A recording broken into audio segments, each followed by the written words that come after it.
বেচাকেনায় জমজমাট গাইবান্ধার ফুলছড়ি উপজেলার ব্রহ্মপুত্র নদের তীরে উত্তরবঙ্গের সবচেয়ে বড় মরিচের হাট। দেশের বিভিন্ন স্থান থেকে ক্রেতারা মরিচ কিনতে ভিড় করেন এখানে। প্রতি হাটে প্রায় কোটি টাকার মরিচ বেচাকেনা হয় এই হাটে। এ বিষয়ে বিস্তারিত জানাতে হাট থেকে সরাসরি যুক্ত হচ্ছেন সহকর্মী বিপ্লব ইসলাম। বিপ্লব, উত্তরাঞ্চলের সবচেয়ে বড় এবং ঐতিহ্যবাহী এই মরিচের হাট গাইবান্ধার একেবারে ব্রহ্মপুত্র নদীর তীরের যে চর, সেই চরের ফুলছড়ি মরিচের হাট। এই মরিচের হাটটি কিন্তু সপ্তাহের শনি এবং মঙ্গলবার প্রত্যেক সপ্তাহে দুদিন কিন্তু এই হাটটি বসে। যদি বলি যে একেবারে ভোর থেকে কিন্তু এই মরিচের হাটটি একেবারে জমজমাট হয়। দেশের বিভিন্ন স্থান থেকে ক্রেতা বিক্রেতারা কিন্তু আগের দিন কিন্তু এই হাটে অবস্থান নেয় মরিচ কেনা বেচার জন্য। এই চর গাইবান্ধা জেলার যে চারটি উপজেলা রয়েছে, প্রায় 165টি চর রয়েছে। এই চরের যে উৎপাদিত মরিচ, এই উৎপাদিত মরিচ কিন্তু সপ্তাহে 2 দিন এই হাটে কেনা বেচা হয়ে থাকে। ক্রেতারা এবং বিক্রেতারা যেটি বলছেন যে গেল বছর কিন্তু 8,000 টাকা প্রতি মন মরিচ বিক্রি হয়েছে। আজ হাট চলছে মঙ্গলবার।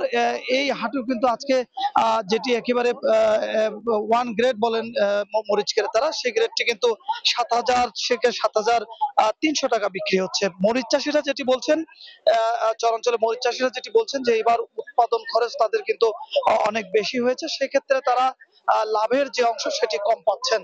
চরাঞ্চলে অন্য কোনো ফসল কিন্তু তেমন না হয়, এই চরাঞ্চলে ব্যাপক পরিমাণ মরিচের চাষ হয়ে থাকে। এইসব মরিচ সপ্তাহে এই উপজেলার ফুলছড়ি হাটে কিন্তু ওঠে। এখানে যদি বলি যে ইজারাদার ক্রেতা বিক্রেতা সূত্র যেটি বলছে যে সপ্তাহের যে 2 দিন এখানে হাট বসে, প্রত্যেক হাটে প্রায় 1.5 থেকে 2 কোটি টাকার কিন্তু মরিচ এই হাটে কেনা বেচা হয়ে থাকে।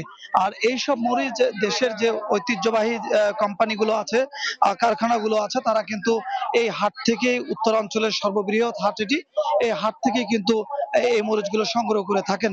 এখানে শুকনো মরিচ বিক্রি হয়, আর কাঁচা মরিচেরও পাশাপাশি একটি হাট রয়েছে পাশে, সেখানে কিন্তু কাঁচা মরিচ বিক্রি হয়ে থাকে। যদি বলি যে এই হাটে আসার জন্য বিভিন্ন চর থেকে যারা মরিচ বিক্রেতা রয়েছেন, চরের মরিচ চাষি রয়েছেন, তারা কিন্তু নৌকা যোগে একেবারে ভোর থেকে নৌকা যোগে এই মরিচটি নিয়ে কিন্তু তারা রওনা হন। পরে চরের যে ঘোড়ার গাড়ি, প্রধান বাহন, সেই ঘোড়ার গাড়িতে করে কিন্তু তারা একেবারে ভোর রাতে এই যে চর অঞ্চলের একেবারে ব্রহ্মপুত্র নদের যে চরের মাথায় সেই হাটটি কিন্তু এই মরিচের হাটটি বসে। তো যদি সব মিলে বলি যে দেশের বিভিন্ন প্রান্ত থেকে ক্রেতা বিক্রেতার সমাগমে সপ্তাহে এই হাটটি কিন্তু বসে থাকে ব্রহ্মপুত্র নদে ফুলছড়ি উপজেলাতে। এই ছিল গাইবান্ধার মরিচের হাট থেকে সর্বশেষ খবর। গাইবান্ধার ফুলছড়ি মরিচের হাট থেকে মরিচ বিক্রির খবরাখবর জানাচ্ছিলেন সহকর্মী বিপ্লব ইসলাম।